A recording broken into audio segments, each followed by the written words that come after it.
everyone. In today's video, I'm going to show you how to add an admin or staff member to your Shopify store.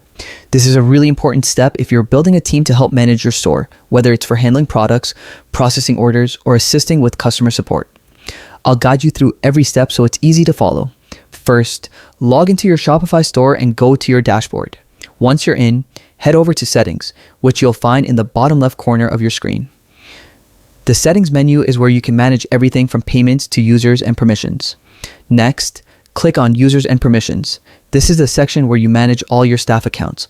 Under the Staff Account section, you'll see an option to add staff. If you're on a Shopify trial plan, keep in mind that you may be limited to a maximum of 2 staff accounts. Paid plans allow you to add more staff depending on your subscription. Now, fill in the details for the person you want to add.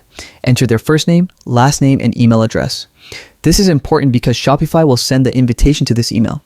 After that, you'll need to set their permissions. You can choose to give full access, which allows them to manage everything in your store, or limited access, where you can select exactly what areas they can access, like products, orders, the dashboard, or reports.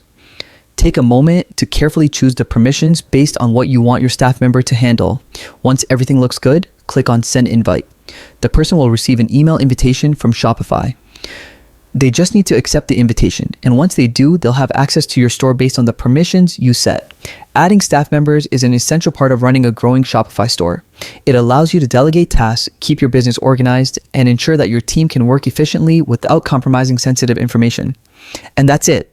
Adding an admin or staff member is simple, but doing it correctly helps maintain control over your store while empowering your team. I hope you found this tutorial helpful.